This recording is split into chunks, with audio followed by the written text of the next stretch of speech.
Hello there and welcome to Third Eye Africa TV. The program is Democracy in Action. My name is Ben Adam Sheman and I want to look at recent developments in the political arena in Nigeria. We've seen that the Independent National Electoral Commission has formally blown the whistle that campaigns for elections can go on. Presidential elections are slated for January 16th next year. So what are the political parties up to? We have seen that the governing All Progressives Congress has decided to set up its own team that will campaign for, that will canvass for. Officials have been appointed.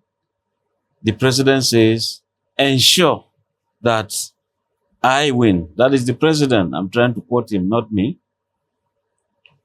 We've also seen Peter Obi. He's also saying, look, he's going to adopt what you call the town hall system in terms of wooing voters. Again, he's saying that the passion in which Nigerians, especially the youths, are committed to European football, if they are to transfer that to him, of course, he's going to win. Therefore, he's also going to look at the social media as a platform to carry out his messages. On the part of Atiku Abubakar, former vice president, he's saying, look, the economy must always be the bedrock of everything, and that's why he feels that even the oil sector needs some little reworking. And that's why the fuel subsidy removed by President Bola Ahmed Tinubu right from day one when he was sworn in, Atiku says he has to reverse that, but that he's going to rework it in such a way that there's going to be accountability. So many things being promised by politicians. Will they do it? Well, we don't know. But for us, we have to talk, we have to analyze them. And that's why we have our guests, a political analyst and a public commentator. I'm talking of Mr. Ezekiel Uzochukwu. Thank you for coming to Third Eye Africa TV. Thank you very much. You've dodged us, it appears. You've not appeared for a while. You know your people are my people. Okay, Yes. my people, my people. My people, my people. Thank you very much. My people, my people. Yes. Now, INEC has decided, go you with your campaigns.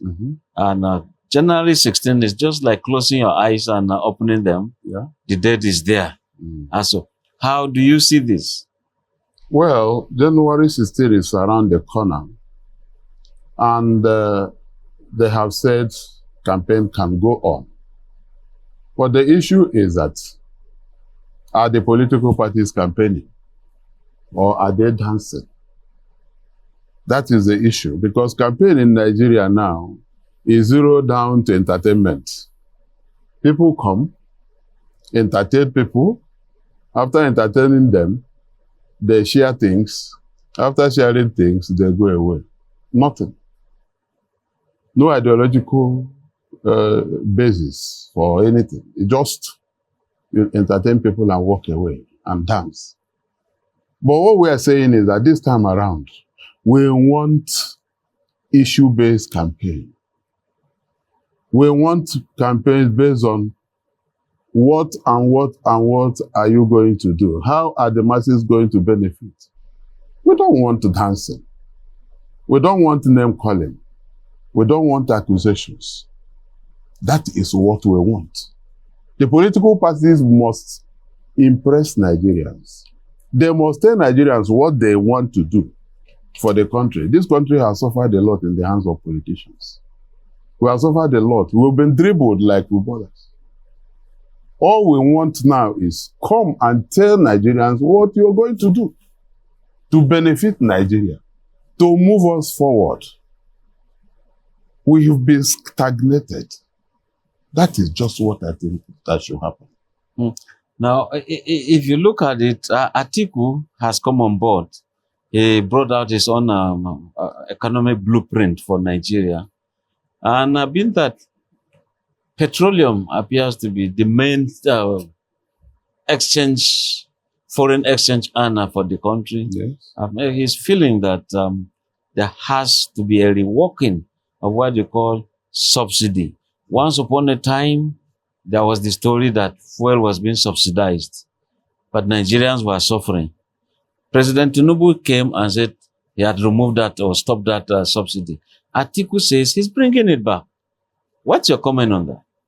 Well, we don't understand what these people are trying to do. In 2023, Atiku campaigned that he will remove subsidy, if you remember. He campaigned on that basis. Tinubu also campaigned on that basis. Tinubu stood on it, and immediately he came in. That was the first thing he did. Atiku said he will remove subsidy. That was 2023. Now, he is saying, I am going to bring back subsidy. What has changed between 2023 and 2026? What is Atiku trying to do? Is he deceiving Nigerians? Or is he going to really do it? And if he's going to bring back subsidy, how is he going to do it? How is he going to work it out? It's not enough telling Nigerians I will bring back subsidy. That's not enough. How are you going to work it out? Are you going to tell Nigerians that, okay, when I bring back subsidy, I will do this, I will do this, I will do this, I will do this. And when you say that, that's okay. But to tell us, I will bring back subsidy is not enough. And in fact, let me tell you, the politics of subsidy is one of the things that we are finding it difficult to understand. You remove subsidy, you bring subsidy, situation remains the same. Nigerians are suffering. What is it for Nigeria?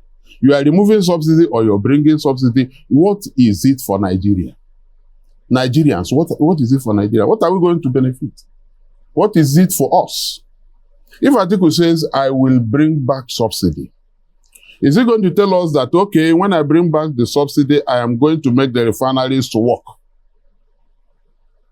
I'm going to make the refineries to work.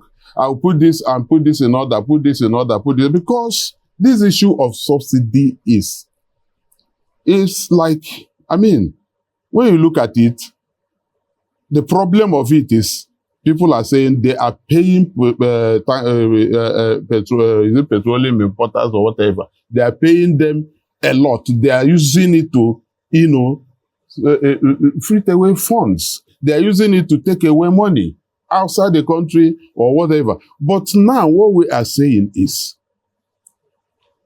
if you cause the refineries to work, if you repair them, if you refurbish them, if you put them in order, and the fuel is now being produced, we are no longer importing. That is when we know that you are serious. If you bring back subsidy, are we still going to be importing fuel? And if we are still importing fuel, what are we going to gain from it? That's my problem with the Atiku's promise. But even at that, the APC government, led by Tinubu, President Tinubu, is saying that, look, they're going to ensure that all the refineries are working, so to speak. So now, which also means maybe that's a good deal. What have they promised that they have achieved? What have they promised that they have caused to happen? What have they promised? At least they brought scholarship to students. They brought students loan, yes. Higher level. Students loan, they brought students. Okay, thank God they brought it. We need to scrutinize it and know how many people and the type of people that benefited from it or are benefiting from it. And they talk so much about the Lagos Calabar way. Lagos Calabar way. When they finish it, Coastal Highway. When they finish it, we will know. Let me tell you what I'm finding it difficult to do. I'm finding it difficult to understand why politicians will promise something and they will not do it. They promise something and they do another thing. How long has Tinubu been in office? How long has his party been in office? How long has the party been in power? Is it not enough for Nigerians to see this is what we have done? How many refineries are working? How many? How many refineries have they refurbished? How many refineries have they caused to begin to produce at optimal production? Or even produce something? Is there any refinery you know that is producing? Well, they said they're going to make it work, even as former President Obasanjo said it's not going to work. Look, they are going to make it work. They are going to make it work. That is the campaign promise for second term. The one you promised before, have you brought it? What has happened? You told us that if NEPA, if electricity does not work, if Nigerians do not have stable electricity, when I come second term, don't vote me. We watch him say that. The video is all over. And he said, a promise made is a promise kept.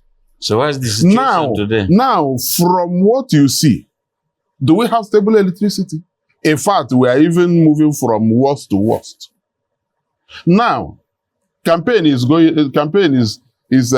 to kick off in good distance. Now, how can you say that this is what they have achieved, and so on that basis we are going to vote for them? Is that stable electricity? And nobody talks about that. When you talk about it, they say you are against the government. Which government is there that nobody will scrutinize what they are doing?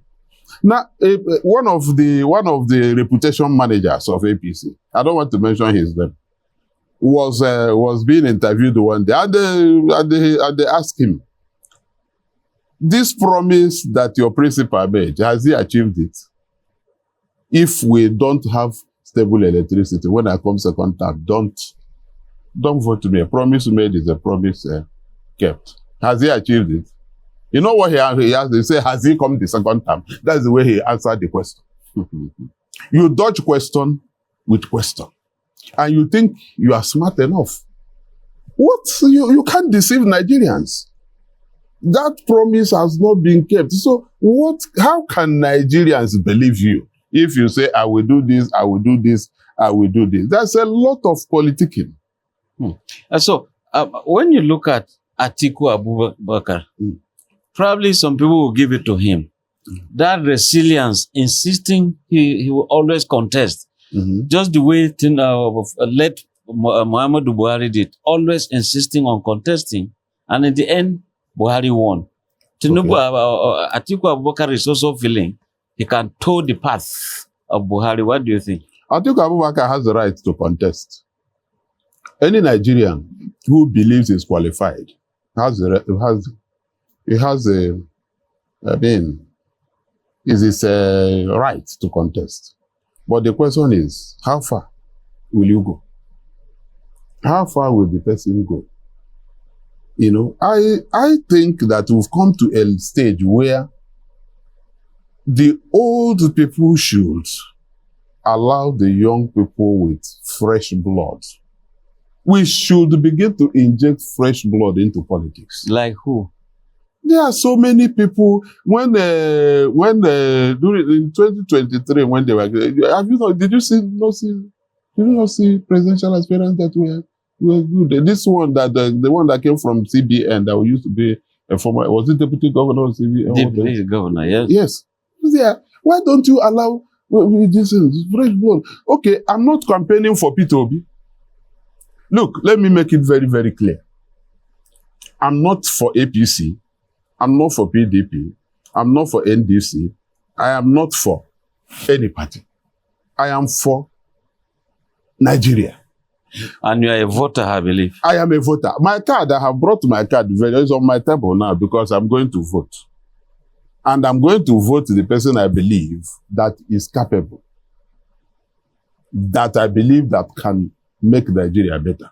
But the question is, can't the people that are old, can't this old generation give way? Let new blood be injected. Let at least people that have, people that are a bit young to inject new ideas into politics. So you believe in this godfatherism? God, or probably mentor-mentee? Godfatherism has been the bane of our political development. Okay, let's put it mildly. Mm-hmm. Mentor-mentee. Mm-hmm. So mentor-mentee. what are the things you are involved in this mentor-mentee? Yeah, you give me money. You sponsor me. You dictate for me. That's what mentoring has become. That sounds like the godfatherism. It's the godfatherism. Mentorism is you groom the person. Mm-hmm. Groom the person. The person will learn through you. Have that grooming there is nothing like that. Nigerians don't have that kind of thing. I learn from you. What am I going to learn from? Probably that's why we keep on talking about the Awolowo, the Nnamdi Azikiwe, somebody like Awolowo, somebody like Nnamdi Azikiwe, somebody like Okpara, somebody like all these people. When you look at them, how they lived their life, you have something good to copy. You have something good that you say, this. In fact, if I follow this man, I'm going in the right direction. But the ones we have now, look, I said it before. It was at this station I said it before. I said, time is coming when you see the son of a particular politician, and you say, and he said, my father was, or is so and so. Somebody will say Tofiakwa. If this is your father, so God forbid. Tofiakwa? Tofiakwa means God forbid. We should avoid that because it's coming. Where some people's children, some politician children will find it difficult to introduce themselves in a crowd, to introduce themselves to other people. Instead, when they come, they will hide themselves because they don't want anybody to know them because of the type of life their father lived, because of the impression their parents have left.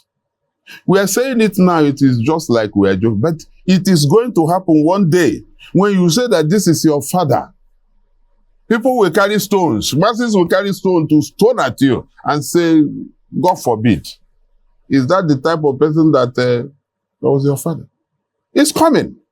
And nobody cares. They are doing whatever they like. Once you are in power, you think you have become God, you do whatever you like. What will you do? Some of the things you see the people in power doing now, it's like, what can anybody do to me? What can you do? I do it, nobody cares. I do it, what can you do? And if you do it, and so what? When you say, this and this and this is bad, they don't go this way, they say, and so what? You say this, and so what? And so what? And so what the people are asking, and they are living bad records. But okay, when we're still talking about, do I still call it godfatherism, or I should call it mentor-mentee? Some people will say Tinubu is an example of a mentor. He groomed many governors. Before they became governors, they all were his aides, assistants in offices as governor, sponsored many of them to become lawmakers at the state level. They are now at the federal level and all that stuff. Many are now governors again. Some are lawmakers. Yeah. So that tells you Tinubu probably has a vision. Well, many people do not have. No, his vision is working for him because his vision is promoting him to what he wanted. He had this vision. He started early, putting people in positions, doing what many people did not see at the time he was doing it. But you see, what you call mentor or mentoring, some other people call it empire building. Some other people call it cult. Establishing a cult group. Not in the negative sense, but a cult of leadership. So where is that of Atiku? Where is that of Peter Obi? So you see, this is what some people call it. So let's look at the networking. The networking, the networking you are talking about, yeah, it worked for Tinubu. Very well. It worked for Tinubu because of the kind of person he is. He did it very well. You see, this is an art. Except you master it very well, it will work for you. There are some people who didn't master. Tinubu is very intelligent. Let nobody. He contested once and won. But I'm also talking about Atiku Abubakar. Atiku. He has always contested. Yeah. What is it time for him now? If you look at your own crystal ball, when you look at the cards on the table, do you think that Atiku too is, Atiku and P2B contesting will make it easy for Tinubu to win. How? They are going to share the votes. Tinubu, let me tell you, I said it the other time here, there was something I said, it was like I prophesied, and it came to pass. I told you that when P2B was in ADC, I told you that this P2B that is in ADC, he cannot achieve his political aspiration through ADC. And why did I say that? I said, Amechi will not allow him to be president. Amechi will contest. P2B will contest. Atiku will contest. And none of them will give way for the other. And it happened. When it happened, he had to leave. Right now, as I'm talking to you, go and write it somewhere. Again, go and write it somewhere. Atiku contesting and P2B contesting will make it easy for Tinubu to win. Now they're talking about G100. The only opposition, the only strong opposition that can stand and shake Tinubu is when all the other parties come together. But that's what they've been talking about. What we call coalition. This one they call it. Is it not what they call? It's called coalition. Yes, they call. But this one they call it G. Whatever. Everybody is working his own tricks out. With this one you are talking about, there is no G whatever in it. Atiku is working his own tricks out. The obedience will not work with Atiku. You know that very well. The obedience will not work with Atiku because they believe that Atiku should step aside. He is old. But Tinubu is older. Do you understand? He is old. Tinubu is already in power. You cannot remove him. He has come in. He's already in power. He's already in power. But people are saying that in order to bring change, real change, that the parties must come together. The opposition parties must, because right now when you look at everything, you will see that there is no opposition. APC does not have opposition. No credible opposition. Everybody wants to be in APC because that is where their sins are forgiven. You go there, your sins are forgiven. That's what we are told. So everybody wants to be there so that your sins are forgiven, so that the skeletons in your cupboard will not be opened. So everybody wants to be in APC. But the only thing that can save Nigeria, the only thing that can help Nigeria, the only thing that can help us, that can help Nigeria to achieve something is when the parties come together, when the opposition parties come together. When they come together and present a candidate that appeals to Nigerians, a candidate that has a wider acceptability, then you will see what will happen. But will it happen? Will they do that? Self-interest is what rules in Nigerian politics. Self-interest. Politics of self-interest, not politics of principle. Not politics of ideology. It is politics of self-interest. If we begin to play politics of ideology and politics of principle, you cannot see somebody who won on the platform of Labour Party crossing to APC. Somebody you have not heard his name before. The masses trusted him, voted for him. He got there, and the next thing, he wanted to belong. He wants to belong. He crossed over to APC. Is that the way we are going to build this country? Is that the way we are going to build this country? You are not going to build Nigeria like that. So if you are talking about the opposition, who and what will, how are they going to, stand? It is by their coming together. And I'm telling you, if you field only Atiku, if you say they have come together and you are fielding Atiku, the obedience will not agree. Because the obedience believe that what will sell any opposition party is who? Is Peter Obi. That's what they believe. And look at it. Where is it that Peter Obi will not go? That he will not have acceptable. He will not have wide acceptability. Where is it? You tell him, don't come to Edo State. He will come to Edo State. They will roll out drums to receive him. You will tell him, don't go to Kano. He will go to Kano. Kano. People that, I'm not against anybody, I'm not for anybody, but I'm saying what we see. What we see. So can these people see? Look, when Buhari came, Buhari was the acceptable candidate as at that time. At that time, Buhari came, except that he came and deceived Nigerians, and what they thought he would have been was not what he turned out to be. Was not. Buhari was the most acceptable, credible personality that could be fielded at that time to stand against Goodluck Jonathan. And they fielded him. The other oppositions came together. There was no dissenting voice or voices. Tinubu was part of them. All of them, they came together when they felt that PDP was not doing what they should have. Because PDP should have done better than they did. So when these opposition people came together under Buhari, there are so many people in PDP that crossed over without letting their organ know that they have moved. Quietly, they were sponsoring PDP. The central bank governor, was he not there? Helping the opposition. How can the president come in and retain the central bank governor appointed by the other? It was because he was good for it to him. Why he came and took him? The opposition, that was when we saw opposition.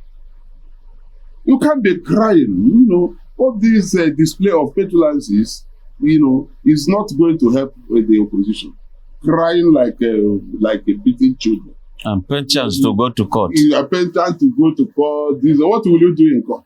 What are you going to achieve in court? Come out and offer Nigerians credible opposition, strong opposition. Do something. Nobody will hand power to you.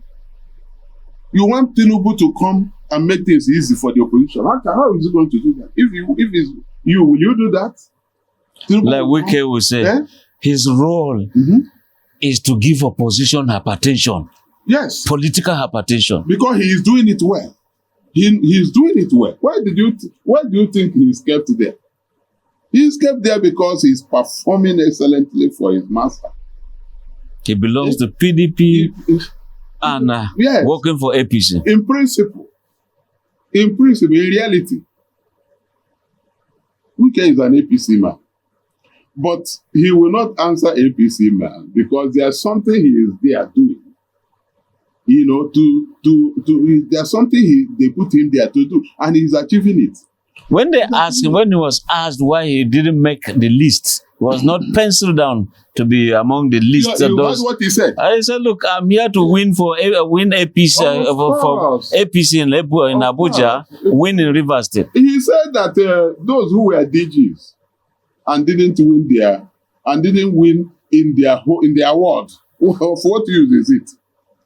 He said he is there, that he's in charge. He's in charge of FCT. He's in charge of Rivers. He is going to deliver Rivers. He is going to deliver AP. Talking confidently. That all the people that were appointed before, you give them positions in the campaign council or whatever. What have they achieved? So you say Wike is now a master of the art, just like Tinubu. Wike knows how to play politics without sentiments. And am I saying that he is very good? have not said that, and I have not said that it's not good. What I am saying is that politics, he's a prof in that. You can't take it away from him. He is doing what he knows best, and he is doing it very, very well. What I appeal to Wike is, please put human face in the things you do. Put human face. Let the poor man breathe. Okay. We'll come to know whether the poor man will breathe after this break, especially when you look at the list as penciled down by President Tinubu that will campaign for him. He's saying that they should ensure he wins come January 16 next year. However, opposition is saying among those to campaign are people Tinubu dropped from the cabinet and ensured the anti-graft agencies, EFCC, pursued these people. They are being all taken to court or something, yet they are found on the list. And so some people are, something somewhere is not happening right. We'll come to all of that. Once again, my name is Ben Adam Shema. Our guest is Ezekiel Uzochukwu, political analyst, commentator. We'll come to all of that after this break.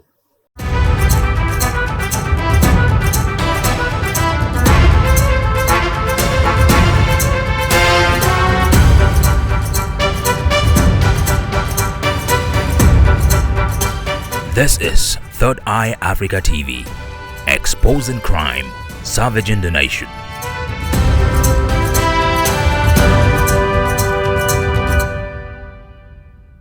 Yes, welcome back. Now, President Tinubu has brought a list, trusted, that will work for him to ensure he wins come next year. So, let's look at who is who there. Well, the list he has brought, let me make it very clear.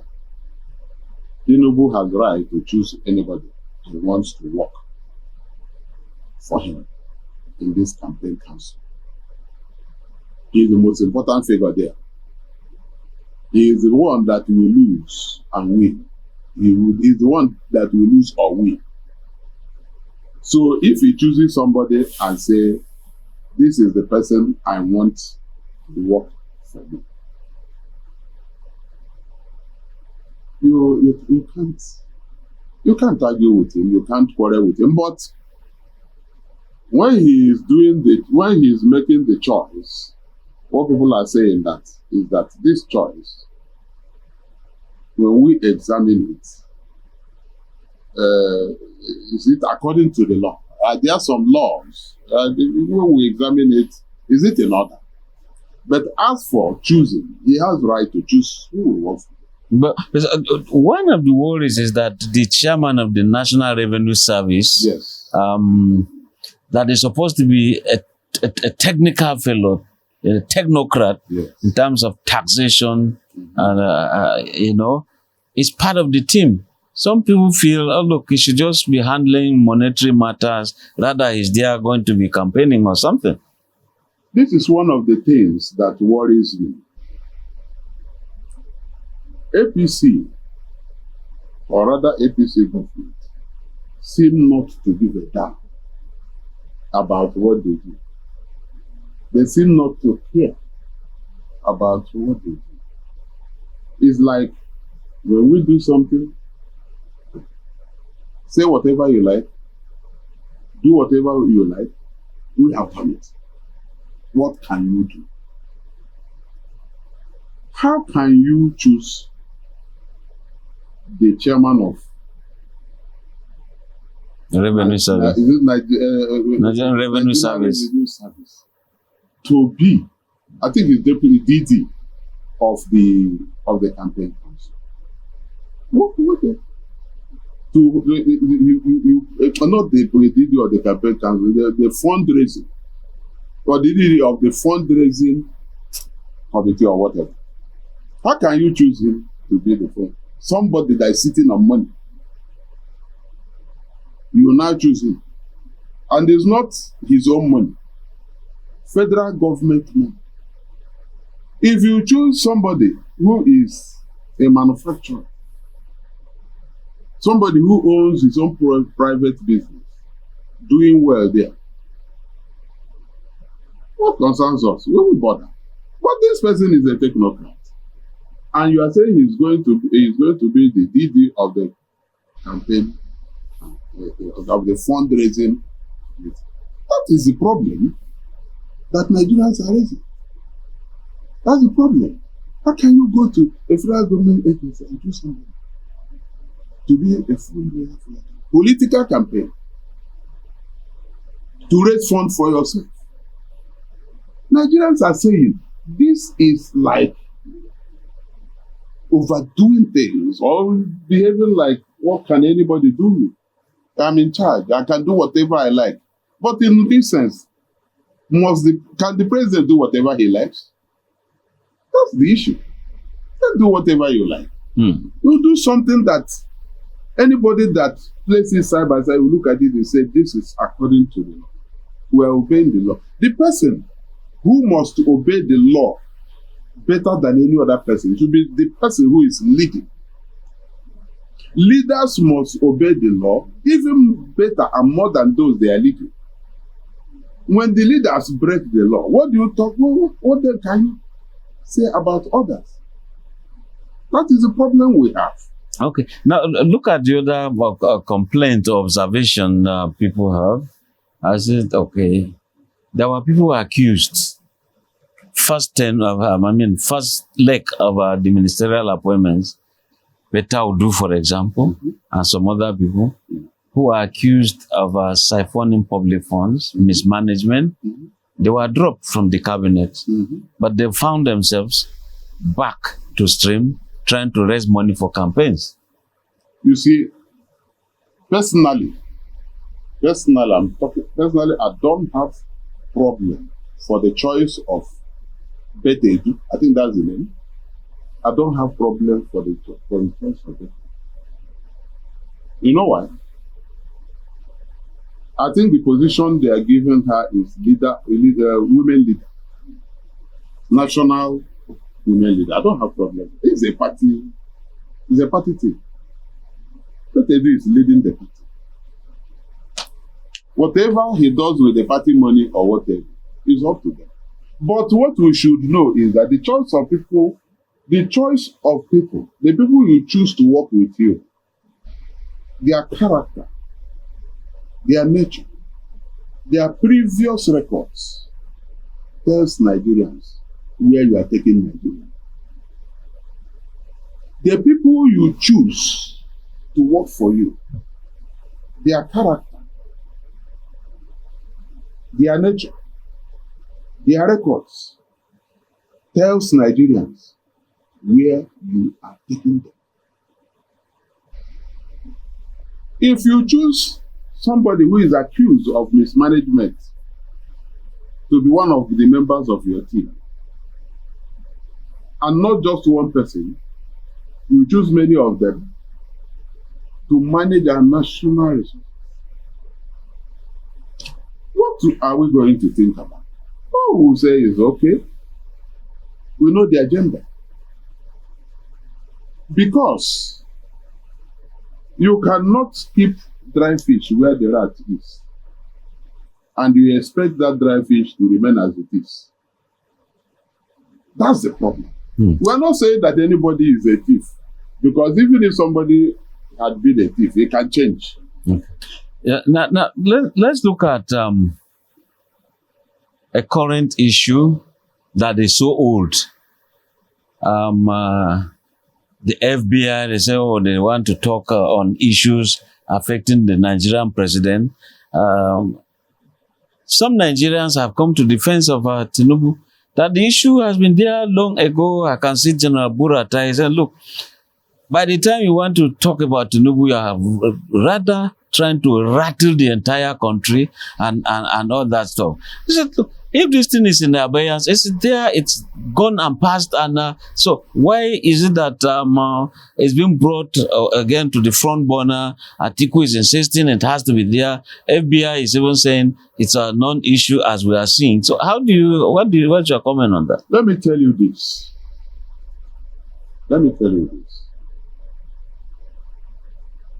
Whatever FBI does with what Tinubu has done is up to them. It's up to them. They are in charge. If they tell you this is what we feel that will happen if we do this or that, leave that to them. And I think that all these things, I don't think all these things are necessary now. Tinubu is already the president. He's already the president. He is the president of Nigeria. Look, I want to say that it's not even in our interest to be painting our president black. It's not in our interest as Nigerians. Once somebody has become your president, rally around him. The only thing you can disagree with is in the matters of policy, principle, leadership style. He's already your president. Support him to lead well. Because when you keep fighting him, fight from here, you cannot be fighting him and you'll be expending energy to handle, to deal with all those things, and you expect him to focus. Okay. Now let's look at it. No, let me finish. Okay. The issue of that FBI document or whatever, that issue of FBI document should be laid to rest. Because that's not what we want anybody to campaign with. Why would you, instead of campaigning, you are digging into people's records? These and that. Yeah, we know that these records, they help us to know the character of the person, whether that person is qualified for that office or whatever. But once that person has become your president, leave that matter. Now, many people, many contestants are gunning for this same position of Nigerian president. We already know that Peter Obi is also contesting, and he has not brought out his own blueprint, but from one statement he made during the weekend, said the passion in which Nigerian youths follow European football, if they can transfer that to Nigerian politics and to himself, he's going to win. What's your thinking on that? That's not alone. That's not the only thing that will make him win. Nigerians loving Peter, liking him is not enough. Excuse me. It's not enough for him to win. Yes, if Nigerians give him the type of support they are giving to, they are giving in football or whatever, he will go far. But the issue is, these youths that like Peter, these youths that say, oh, yeah, obedience, how many of them have voters card? How many? That is a problem. How many of them are ready to vote, stay there, monitor the vote, follow up, and make sure that the real result is announced? How many of them will go to that extent? That is a problem. So there is more to it than just support. When you support, you sacrifice. You don't know to follow Peter B and shout, hey, and after shouting, he said, you love Nigeria and want to. Nigeria want Peter B because he seems to be the one that, that is talking sense, that is trying to say something that appeals to Nigerians. You talked about his campaign, what do you call it, his program. Yeah. That he has not release it. Watch P2B may be the last person to release his own because he thinks if he releases it first, others will copy it and reformat it and present it. Although he's also talking about adopting what you call the town hall system. Yes, the town hall system he has mentioned now. The reason why many other ones cannot adopt that town hall system is because they are afraid of what they will be asked. If you have skeletons in your cupboard, you cannot face the crowd. You cannot face the crowd. You'll be operating from behind the scene. P2B does not fear anything. He does not think he has anything to fear. He will come out, ask him anything you want to ask him. He will answer you. He will tell you what he is going to do. He is the only person that his campaign has been based before and even now. You will see is issue-based campaign. How many people have you seen him attacking? If he's talking about you, it's based on issue. It's based on what you have done and what you are not able to do.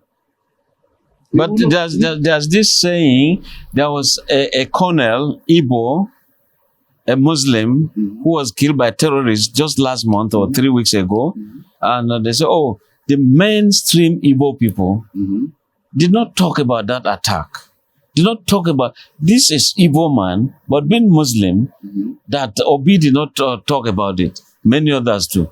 Well, I don't know, because before you say they didn't talk about it, you have to check all around. You have to be sure it is true.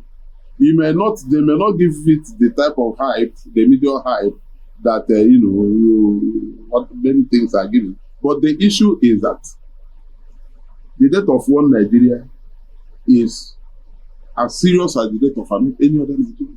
Whether north, south, east, west, it's the same thing. But the issue is, you see, why people are going to all this nitty-gritty and all is because they want to puncture P2B's character.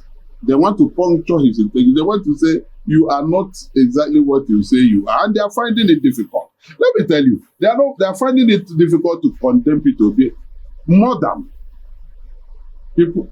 Nigerians are finding it difficult to condemn the other presidential candidates.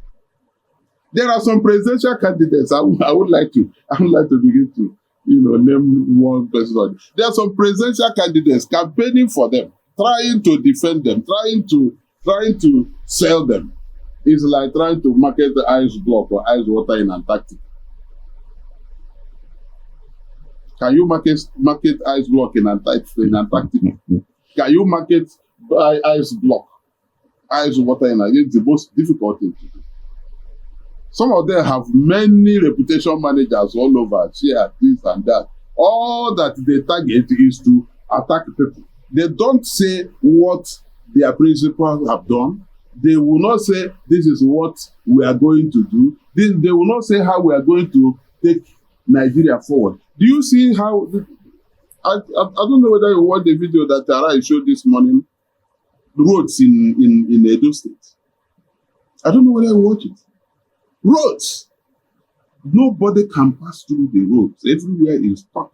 People on that Benin Expressway been there for about 48 hours. Nobody could drive you. And then you are coming to campaign. What are you going to campaign?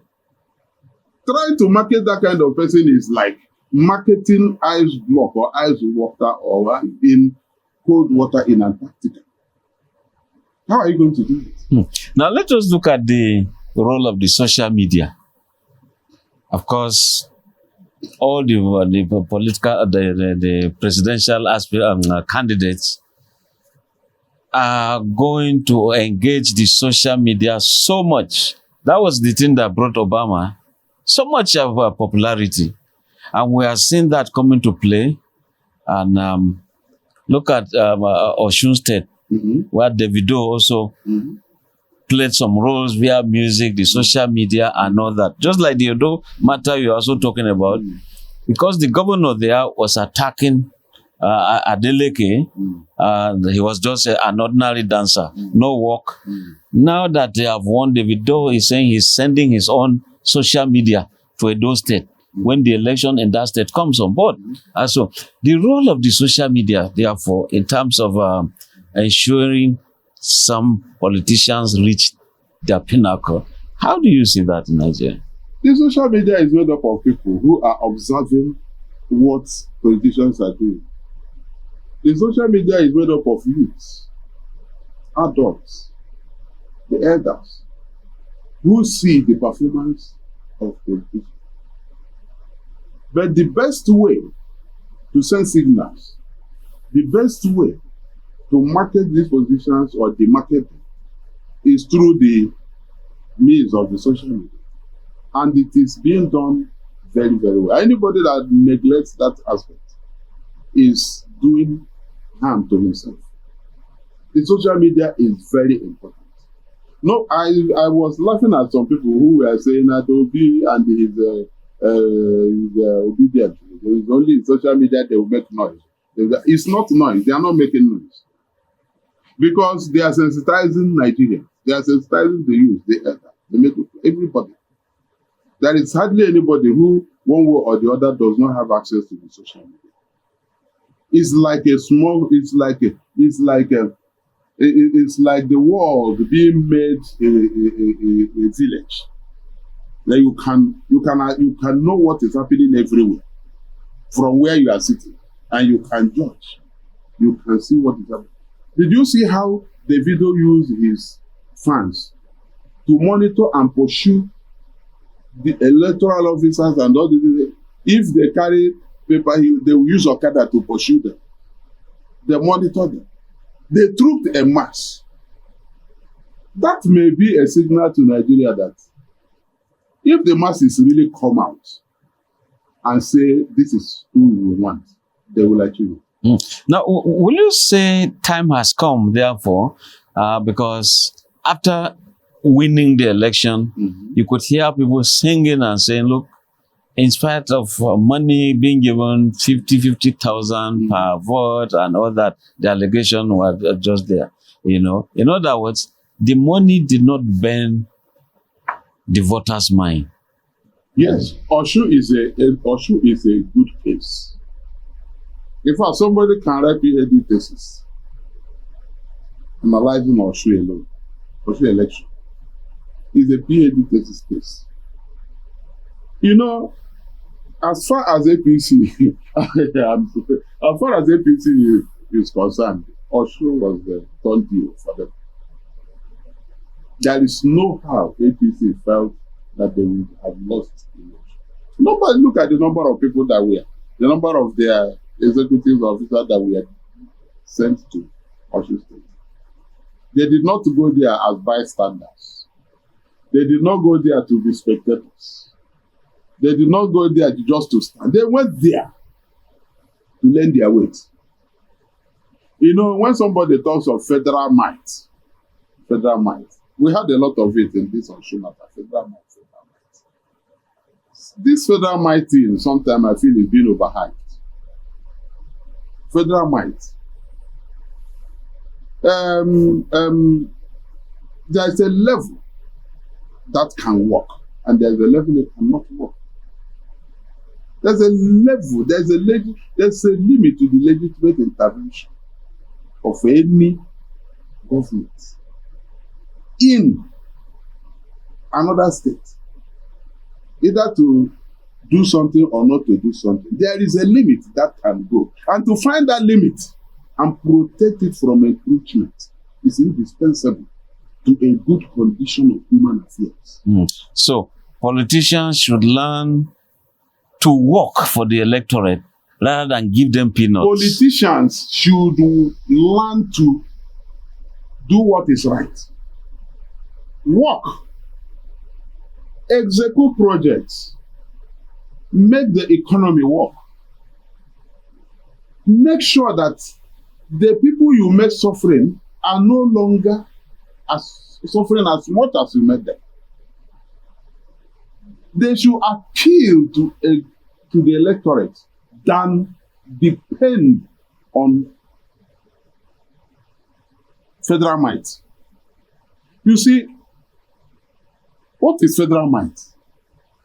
Federal might is just built around, when they talk about federal might in election, what I just see in it is just, it's built around corruption. That's just what it is. It's built around throwing your weight to achieve what you wouldn't have achieved using the right means. That is what federal might, that's what I see in this thing they call federal might. People, it is people that you are leading. It is the voice of the people that will keep you on power. It is their voice that will remove you from power. If you now say that they don't matter, you are going to impose your will. You are going to impose your might. You are going to impose your power to achieve whatever you want. They don't matter. You know, human beings will get to a stage and they will say, we matter. You can't write us off. Let me tell you, nobody can write Nigerians off. No matter how strong you are. Lead well. Govern well. Preside well. Don't write Nigerians off. Because when you do that, you may learn lessons that will live with you forever. Well, it is here that we just have to end this program. As usual, very articulate. You have delivered. Also, thank you. Talking of the political analyst, Ezekiel Uzochukwu, a commentator, national issues. He has been our guest and, of course, in Third Eye Africa TV via Democracy in Action. Thank you. My name is Ben Shaman. Till we meet again, it's bye for now. Thank you.